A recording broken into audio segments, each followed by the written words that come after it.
बच्चे आज हम लोग PBR 322 वाला प्लाज्मिड डिस्कस करेंगे। आर्टिफिशियल प्लाज्मिड PBR 322 है ना, आपके सामने स्क्रीन पे है, तो हम लोग इसको डिस्कस करेंगे। इसमें सबसे पहले हमें यहाँ से स्टार्ट करना पड़ेगा। इसका टॉपिक जो है, हमें बच्चे देखना पड़ेगा कि हम वेक्टर किसको बोल सकते हैं, मतलब प्लाज्मिड को ही हम वेक्टर क्यों बोलते हैं बच्चे। तो इसमें एनसीईआरटी क्लियरली मेंशन करती है कि वेक्टर वो हो सकता है जिसके पास एक सिंगल क्लोनिंग साइट हो, ठीक है, एक सिलेक्टेबल मार्कर हो और एक उसकी रिकॉग्नाइजेशन साइट हो, है ना। एक क्लोनिंग साइट हो, सिलेक्टेबल मार्कर हो और ओरिजिन ऑफ रेप्लिकेशन हो। ये 3 पॉइंट आपने बहुत अच्छे से ध्यान रखने हैं बच्चे। एक ये वाला पॉइंट ओरिजिन ऑफ रेप्लिकेशन, दूसरा सिलेक्टेबल मार्कर और तीसरा क्लोनिंग साइट। मतलब हम प्लाज्मिड उसी को बोलेंगे जिसके पास ये 3 इंपॉर्टेंट कैरेक्टरिस्टिक फीचर्स होंगे, ठीक है। और भी बहुत सारे एनसीईआरटी में नहीं है, बैक हो गया, बैक्टीरियल आर्टिफिशियल, ठीक है, क्रोमोसोम्स, और यैक हो गया, ईस्ट आर्टिफिशियल क्रोमोसोम्स। तो ये भी क्या होते हैं बच्चे, एज अ वेक्टर होते हैं। बट हमारे सिलेबस में जो प्लाज्मिड है और बैक्टीरियोफाज है, इसी को हमें डिस्कस करना होता है। तो सबसे पहले हम लोग यहाँ पर देख लेते हैं, the main feature of vector should for gene clonings are. Vector के पास क्या क्या मेन फीचर होने चाहिए बेटा। सबसे पहले हमारे पास है ओरिजिन ऑफ रेप्लिकेशन, मतलब ORI साइट होनी चाहिए। When any fragment of the DNA is joined to this sequence, है ना, मतलब जहाँ पर हम किसी भी DNA के सीक्वेंस को ज्वाइन करवा सकते हैं उसको हम ओरिजिन ऑफ रेप्लिकेशन कहते हैं। जहाँ से DNA रेप्लिकेशन स्टार्ट होती है उसको ORI साइट बोला जाता है। It may be made to produce within the host cells. This segment is in charge of regulating the copy number of the connected DNA। मतलब ORI साइट के पास 2-3 features होते हैं कि ORI साइट रेगुलेट करता है कि कितनी कॉपीज़ बनानी है, 100, 200, 300। अच्छा, प्लाज्मिड की ORI साइट उतनी ही एफिशिएंट हो सकती है जितना उसका कॉपी नंबर फास्ट बने, ठीक है। तो कॉपी नंबर भी कंट्रोल करेगी ORI साइट, ठीक है। और दूसरा रेप्लिकेशन भी यहीं से स्टार्ट होगी, है ना, DNA फ्रेगमेंट भी यहीं पे ज्वाइन करेगा इस सीक्वेंस पे और यहीं से रेप्लिकेशन भी स्टार्ट की जाती है। सिलेक्टेबल मार्कर जो होता है बच्चे, सिंपल मैं बता देता हूँ कि ट्रांसफॉर्म्ड होस्ट और नॉन ट्रांसफॉर्म्ड होस्ट को डिफ्रेंशिएट करने में हमें सिलेक्टेबल मार्कर हेल्प करता है। मतलब this assist in recognizing and removing non transformant while selectively allowing to development of transformant. मैं इस चीज़ को आप लोगों को ऐसे बता देता हूँ कि देखो, जैसे बच्चे मेरे पास क्या है, मेरे पास एक यहाँ पर सेल है, ठीक है, और यहाँ पर भी एक सेल है, ठीक है बेटा। मैं कह रहा हूँ कि इस सेल के अंदर मैंने क्या किया, मैंने टेटार जीन डाल दिया और इसमें क्या रख दिया, MPR जीन डाल दिया। इसमें क्या, MPR जीन, मतलब एम्पीसाइक्लिन रेजिस्टेंट इस सेल में है और इसमें टेट्रासाइक्लिन रेजिस्टेंट जीन है। अब मैं क्या कर रहा हूँ बच्चे कि यहाँ पे अगर मैं फॉरेन DNA इंसर्ट करता हूँ तो इसको मैं क्या बना दूंगा, नॉन ट्रांसफॉर्मेट बना दूंगा। अगर इस टेटार जीन की रेजिस्टिविटी ब्रेक हो जाती है तो ये सेल नॉन ट्रांसफॉर्मेंट हो जाएगा, और जैसे ही मैं फॉरेन DNA इंसर्ट करूँगा तभी ये सब पॉसिबल होगा। और इसमें अगर मैं फॉरेन DNA इंसर्ट नहीं करता हूँ, है ना, तो इट मीन्स कि इसके अंदर एम्पीसाइक्लिन रेजिस्टेंट जो जीन है वो एक्टिव है, क्योंकि इसकी अभी जो ट्रांसफॉर्मेंट स्टेट है वो नहीं हुई है, अभी ये नॉन ट्रांसफॉर्मेंट है। देखो कैसे, transformation is the process of inserting a fragment of DNA into host bacteria. मानो कि हम लोग यहाँ पे क्या कर रहे हैं, ये देखो, ये जैसे हमारे पास एक सेल है, इस सेल में क्या है, एक एम्पीसाइक्लिन रेजिस्टेंट जीन है और दूसरा टेट्रासाइक्लिन रेजिस्टेंट जीन है। अब क्या होता है बच्चे, इसकी रेजिस्टिविटी को ब्रेक करने के लिए हमारे पास कुछ एंजाइम हैं, उन एंजाइम का नाम है BAM1 और SAL1, ठीक है। BAM1 और SAL1 हमेशा क्या करेंगे, यहाँ से मॉलिक्यूलर सीजर की तरह काम करेंगे और इसको कट करके यहाँ से फॉरेन जीन को इंसर्ट कर देंगे।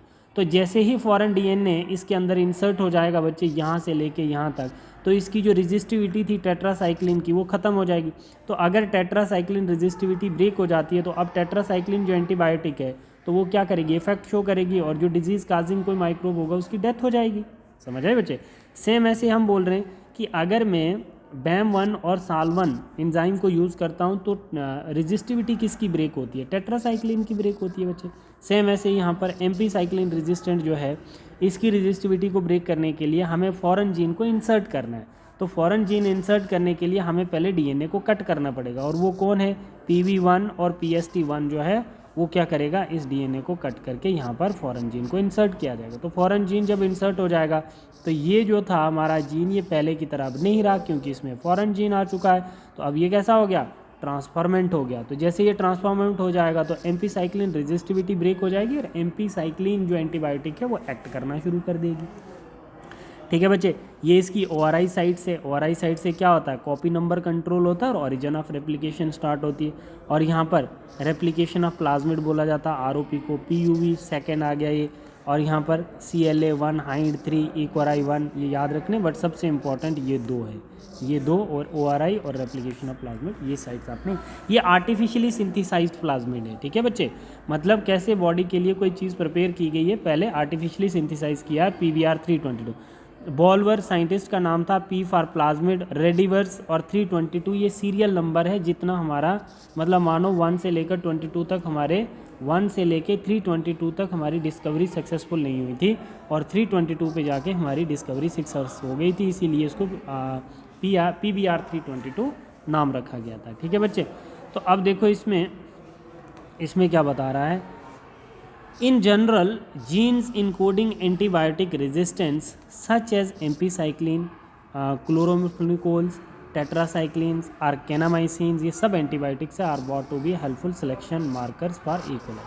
ठीक है, ये सारी क्या हैं, ये सिलेक्शन मार्कर हैं किसकी, E. coli की। दूसरा बताता है cloning site, the vector must have a single recognition sites for generally used restriction enzyme for joining the fragment of DNA. Multiple recognition sites inside vector में yield several fragments बन जाएंगे। मतलब अगर एक से ज़्यादा recognition sites होंगी तो फिर बहुत ज़्यादा कॉपी बन जाएंगे और इतना नंबर कंफ्यूज कर देगा हमें। That may make the gene cloning process tricky हो जाएगा। The foreign DNA is ligated to restriction point found one of the two antibiotic resistant gene। तो हमारे पास दो ही antibiotic resistant gene है, एक MPR और एक TETA। ठीक है, किसी भी डिजीज़ को ठीक करने के लिए इसको बनाया गया है। जैसे इंसर्शनल इनएक्टिवेशन, अब इसमें क्या आता है बच्चे, इंसर्शनल इनएक्टिवेशन में एक कॉन्सेप्ट है आपको याद रखना है। इंसर्शनल इनएक्टिवेशन आपको कहाँ देखने को मिलेगी, जब हम फॉरेन जीन को, मानो इसमें हमने क्या किया, इंसर्ट किया, फॉरेन जीन को इंसर्ट किया ना हमने, तो पुराने जीन्स की एक्टिवेशन को हमने इनएक्टिवेट कर दिया। मानो जैसे बच्चे यहाँ पे मैंने क्या किया, हम यहाँ पे ये कलर ले लेते हैं, ये कलर ले लेते हैं। ठीक है, देखो मैं कह रहा हूँ यहाँ पे बच्चे, मैंने क्या किया, यहाँ पे मैंने फॉरेन डीएनए को इंसर्ट, तो पहले क्या था, पहले ये क्या था, एक्टिवेट था ना, पहले तो ये एक्टिवेट था। अब मैं क्या कर चुका हूँ, जैसे ही फॉरेन डीएनए को, ये फॉरेन डीएनए इंसर्ट कर रहा हूँ इसमें by using this particular enzyme, तो अब क्या हो रही है, इसकी एक्टिवेशन इनएक्टिव हो रहा है। तो उसी को तो हम इंसर्शनल इनएक्टिवेशन बोलेंगे ना, क्योंकि ये पहले की तरह नहीं रहा, अब ये बदल गया क्योंकि इसमें फॉरेन जीन इंसर्ट हो गया with help of this particular enzyme. तो उसी को हम बोलते हैं इंसर्शनल इनएक्टिवेशन। मतलब the cloned DNA fragment disrupt the coding sequence of the genes, this is called insertional inactivation. मतलब जो सीक्वेंस पहले था अब वो नहीं रहा, अब हमने दूसरा जीन इसमें इंसर्ट कर दिया है। The method is very important in screening recombinant, मतलब ये मेथड बहुत इंपॉर्टेंट है किसी की रेजिस्टिविटी को ब्रेक करने के लिए। ठीक है, जैसे ब्लू वाइट सिलेक्शन हो गई। The insertional inactivation of the LAC-Z gene content on the vector is the basis for approach. दूसरा point, LAC-Z genes encode the beta galactosidase enzyme which में convert chromogenic substrate into the blue product. ठीक है, तो इसकी insertion colour से भी हम इसको यूज़ करते हैं, जिसमें बीटा गैलेक्टोसाइडेस एंजाइम को भी आप एज अ सेलेक्टेबल मार्कर बोल सकते हो। ठीक है, जैसे हमारे पास कोई कलर्ड सबस्टांस आता है तो इट मीन्स क्या हो जाता है कि उसमें क्या होती है, उसमें इंसर्शनल इनएक्टिवेशन नहीं हुई है। अगर इंसर्शनल इनएक्टिवेशन होगी तो हमारे पास कलरलेस सबस्टांस आएगा। ठीक है, तो एक पॉइंट हमें यहाँ से भी ध्यान रखना है। जो काम हमारे सिलेक्टेबल मार्कर करते हैं, लाइक सिलेक्टेबल मार्कर कौन कौन से होते हैं आपके, ट्रांसफॉर्मेंट और नॉन ट्रांसफॉर्मेंट जो होता है वो सिलेक्टेबल मार्कर होता है। तो अब हमारे पास एक बीटा ग्लाइकोसाइडेस भी जो सिलेक्टेबल मार्कर का काम करते हैं। ठीक है, साथ में ये भी पढ़ने, in LAC-Z genes is inactivated by inserting a target DNA into it, the formation of blue colonies is stopped and white colonies results. This allows us to distinguish between recombinant white and non-recombinant blue, है ना, इससे भी आपको पता चल जाएगा। अगर हमारे पास रिकॉम्बिनेशन हो गई है तो वाइट कलरलेस आ जाएगा, और अगर रिकॉम्बिनेशन नहीं हुई है बच्चे तो ब्लू कॉलोनीज आएंगी, नॉन रिकॉम्बिनेंट, है ना, पेरेंट की तरह ही रह गया अगर तो ये चीज़ आप समझो ना। अगर ये सेल है, एक ये सेल है, अगर इसमें कोई चेंज आती है तो उसको हम क्या बोलेंगे, रिकॉम्बिनेंट। तो कलर हमारे पास कौन सा आएगा, वाइट कलर, मतलब कलरलेस। और अगर इसमें हम इंसर्शन करते हैं फॉरेन जीन की, ठीक है, तो इसको हम बोलते हैं, अगर ये नॉन रिकॉम्बिनेंट है इंसर्शन करने के बाद भी, तो कलर कैसा आएगा, ब्लू आएगा। तो इसका मतलब इसमें फॉरेन जीन ने इसकी एक्टिवेशन को इंसर्ट करने के बाद भी इनएक्टिवेट नहीं किया है। समझ आए बच्चे। Host organism, these are the bacterial cells that take up the recombinant DNA, as DNA is hydrophilic. It cannot pass through the cell membrane of the bacteria. Thus bacterial cells have to made competent to take up the DNA. This is done as follow.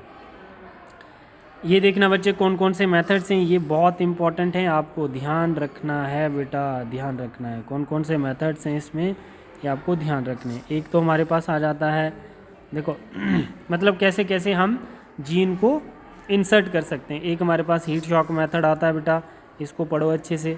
दूसरा हमारे पास micro injection techniques होती है। Biologic gene gun method भी होता है, specially plant cells में करते हैं हम इसका यूज़, ठीक है बेटा। और तीसरा disarmed pathogen vector agrobacterium tumefaciens plants के अंदर which once infected transport recombinant DNA into host cells, ठीक है।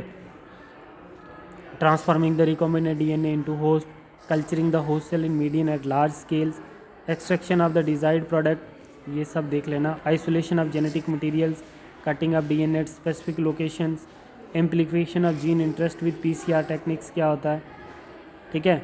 तो इसको हम लोग नेक्स्ट क्लास में देखेंगे पीसीआर टेक्निक को, ठीक है बेटा। तो यहाँ तक आप लोग देखना आर्टिफिशियल PBR 322 होता क्या है। थैंक यू बेटा।